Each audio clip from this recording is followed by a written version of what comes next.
I went from $0 to $4,000 a month as a freelance video editor in my first year. So in this video, I'm going to show you what I would do if I was to start over again and get to $4,000 a month as a freelance video editor. So by the end of this video, you'll know exactly what skills to learn, how to get your first clients, and how to scale to $4,000 a month. So let's get into it.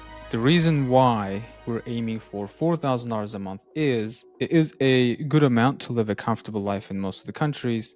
And second, this is going to give us a North Star to keep track of our progress. So to earn $4,000 a month, we have to make $1,000 per week. This could be $1,000 per project or $500 in 2 projects.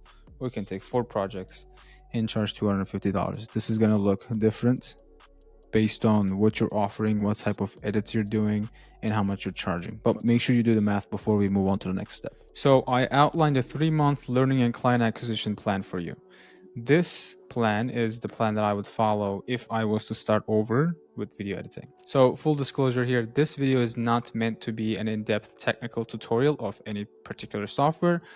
I aim to give you what to look for and what sort of tutorials to watch if you're just starting out with video editing. I will have in-depth tutorial videos of Premiere Pro in my channel in the future, but for now, I just wanted to show you what skills to look for when you're just starting out.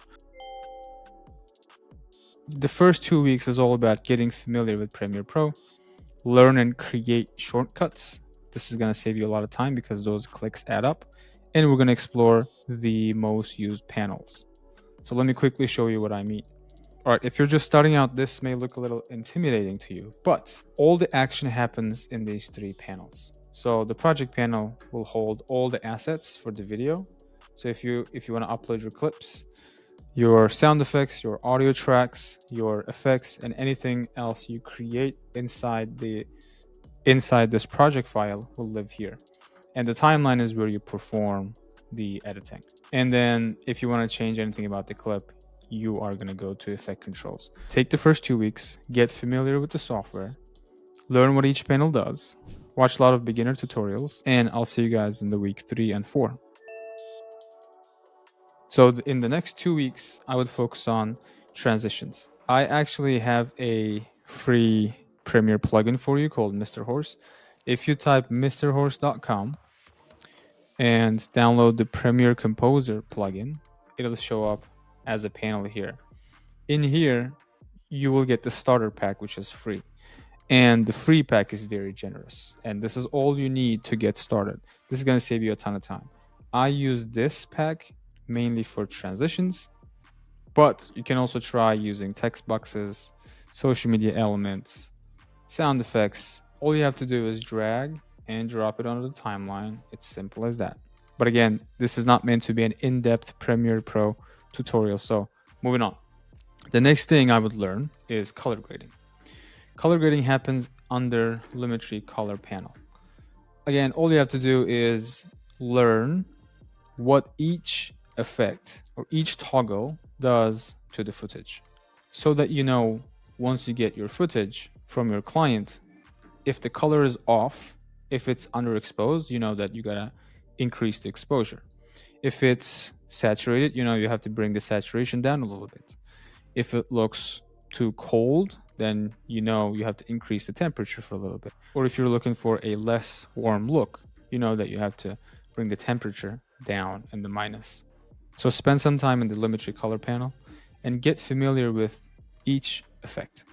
Next thing I would focus on is sound design. Now, I want to say that mastering sound design will take a lot longer than 2 weeks, but I would get started and learn the basic sound design at least, so that your videos feel a lot better with good sound design. So I wouldn't wait till month 3 for learning sound design.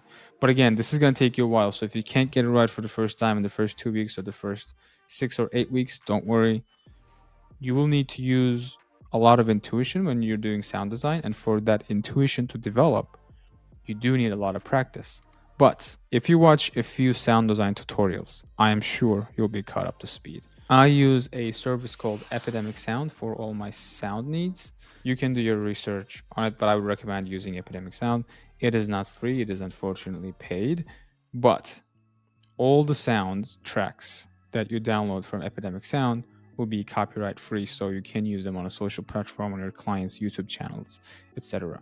Do not use random sound effects on your clients' projects. Do not get them a channel strike. This is what is waiting for you in month 2. Month 2 is all about keyframing and basic animations, and then visual effects and graphic design. So keyframing works like this. Let's say you have a footage in Premiere and you go back to the effect control. You add, this is what the keyframe is. So you add a keyframe here, keyframe there, and they basically change a feature in the video that you want. Let's say we want to zoom in this video and we want to scale this video by 20%. We're going to go ahead and type 120. The action will start in the first keyframe. It will end in the second keyframe. That's all it is. You can do this for all of the features listed here and more.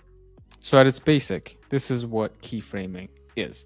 Nothing to be intimidated. Put them keyframes, mess around a little bit. The best way of learning is by doing. So go ahead, mess around with the keyframes and learn. Again, this is not meant to be an in-depth Premiere tutorial, but I just wanted to show you so that you got nothing to be afraid of. Next, we're going to learn visual effects and graphic design. I see a lot of editors miss this part and go straight to technical knowledge of keyframing and animations. What ends up happening is a video that has a lot of movements, but the elements are not cohesive. The color combination is off. It doesn't look pleasing to the eye. So even though you have the technical knowledge of editing, you do not have the fundamental graphic design and hierarchy knowledge. So your videos don't look good. So a better half of month 2 should be spent in visual effects and graphic design. You're going to watch tutorials in information organization, white space, and color combinations. So technically, this is not video editing tutorials, but these are going to be graphic design tutorials. However, these are going to help you tremendously in your editing, even though you don't put any keyframing and animations. If you choose your elements wisely, and if you follow the graphic design principles, your videos are still going to look good. Just to quickly recap on what we learned in month 1 and 2 is we're now familiar with the software. We have some basic editing skills, some animation skills, and we know a little bit of graphic design. So what we learned in month 1 and 2 is going to be ready for you to get your first client in month 3. So month 3 is all about packaging your service as an offer. We're going to build a portfolio and we're going to start reaching out to potential clients. I'm going to spend a good portion of this video in month 3 because I can't actually make you learn anything with technical tutorials. You have to go and watch them yourself. You have to actually learn by doing. So you have to mess with the software a little bit. If you edited your first videos using all these skills, you are going to be ready to get your first client. Let me talk about the difference between your offer and your service. Your service is video editing. Your offer is how you present what your service is to your client. So an offer is how you present your service to a client in the way that's going to benefit them, in the way that they are more likely to say yes to your offer. First off, you have to sell more than just editing. If you say, I edit videos, that's very basic. They're like, cool, you edit videos. Okay. If you say, I edit short form videos for educational creators, this statement is good for 2 reasons. You know you have a targeted audience, which is educational creators, and we know what specific service you're offering to them, which is short form videos. And if you say, I edit short form videos for educational creators who want to add more members to their online community, this makes a very specific offer. This is going to be very appealing to an educational creators who runs an online community and who wants to grow that online community through a short form video. See what I'm getting here, right? So this is what an offer is. Again, this is going to look different based on what you're offering. So you'll have to do the work on your offer. One thing I'm going to say when creating an offer is think about what sort of result your client is expecting through those videos? Is it growth? Is it more money? Is it more members to the community? Whatever the result is, you're going to put that into your offer. So in this example, if we're targeting an educational content creator who runs an online community, what they want to do with these short form videos is they want to grow their online community. So that's what our offer is. You are going to think about what your offer is based on what service you offer over here, who you're offering for, and what kind of outcome are they expecting. I hope this makes sense. So next thing, we're going to craft a portfolio. Now that we have a service, which is video editing, we have an offer, we know who our ideal client is, we know what they're trying to do, and we know what we're offering. We got to build a portfolio to show them what we can do. Building a portfolio, again, is not super complicated. You're going to put together your 3 to 5 best edits. You put them on a platform like Card. Card is, I believe, a free portfolio building platform for video creators. Honestly, this can be a Google Drive, this can be an Instagram account or TikTok account. All it matters is that you have a place that your videos live on that clients can take a look at. That's all it matters. So it doesn't really matter where those videos are, as long as clients have a way of seeing them. So good portfolio has good messaging. Good messaging has 3 components. And a good portfolio will have your best edits that is relevant to your target audience. I hire a lot of editors for my agency. So I probably reviewed over 100 portfolios. And I want to say some of the portfolios are really overwhelming. I would say majority of the portfolios that I reviewed were too overwhelming because they had 50 pieces of work in there. So I didn't even know which one to look at. So you don't want to confuse your client by just spewing all the previous work that you did. Just pick your 3 to 5 best edits based on your target audience. So if you're doing short form videos for educational creators, put 3 to 5 short form samples that you've done for an educational creator. Don't make your client confused. If you're trying to pitch a YouTube service, a long form YouTube editing, do not put short videos in there. Do not put animated videos in there. If you're pitching for product demo videos, have 5 of your best product videos in your portfolio. Don't confuse the client. And a good portfolio must have a way of your potential client to get in touch with you. This could be your social profile. This could be an email opt-in form. This could be a Calendly link. Whatever that is, it has to be present. Your client needs to know what the next step is to get in touch with you if they like what they see. Now let's talk about outreach. The best form of outreach is personalized outreach. You're going to edit a sample video for your potential client, put it on a Google Drive, and share the link with them.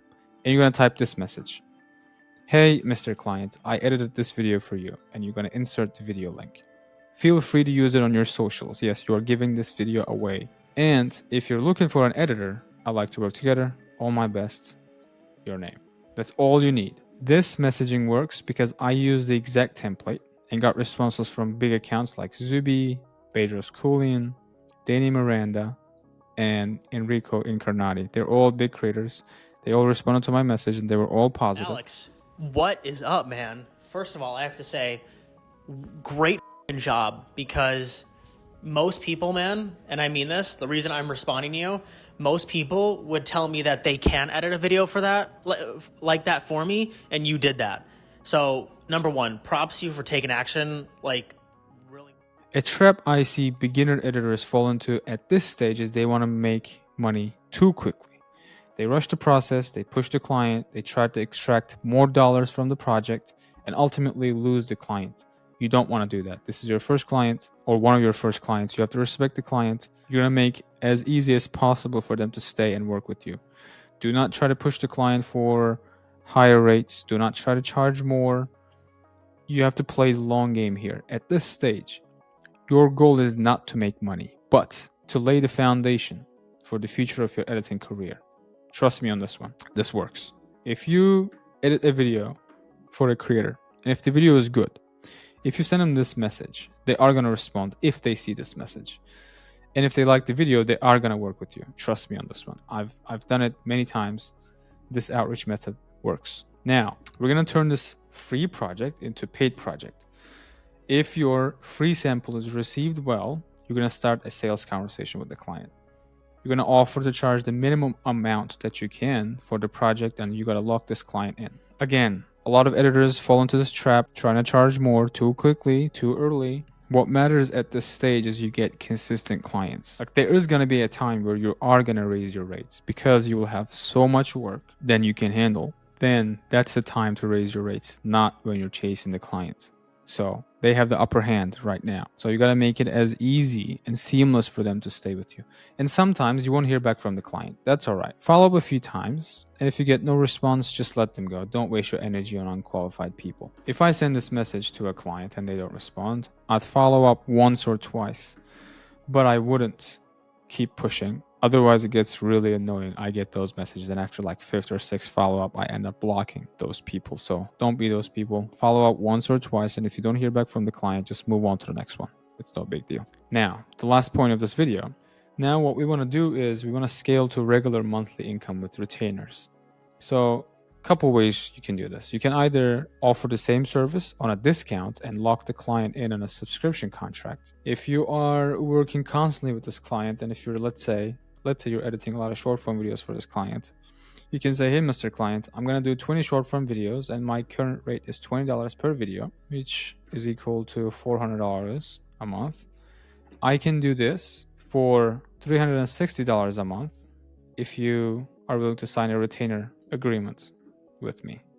So you're going to say 20 reels or 360 on a monthly basis, and you're going to try to lock this client in on a monthly subscription. Or you can learn a complementary skill like social media management, script writing, channel management, etc., and push for a full done for you service on retainer. An example would be, you can say, hey, Mr. Client, for $1,500 a month, I'll script, edit, and post 10 short form videos a month. All you need to do is hit record. Again, you can get creative with your offer, but if you want to earn more as an editor, you can either raise your rates to charge more from your current clients, or you can learn a complementary skill and charge a full done for you service. All right, there you have it. Let's take a final look at what we covered so far. So first, we outlined what we need to earn each week to hit $4,000 a month. This is our income goal. And then we outlined a 3-month learning and a client acquisition plan. So the first month was all about learning the basics of the software. The second month was all about learning the basic animation and graphic design. And month 3 is where we actually put ourselves out there. We packaged our service into an offer, we built a portfolio, and we started doing outreach. By following this guide, you'll have the plan and the skills to reach to $4,000 a month with video editing. Now that you know what you need to learn and how to land clients and how to keep clients with your offers, the next step is doing your own marketing, which I will cover in a future video. So make sure to subscribe and leave a comment if you have any questions. I will respond to each one of them personally. Thanks for watching, and I'll see you soon.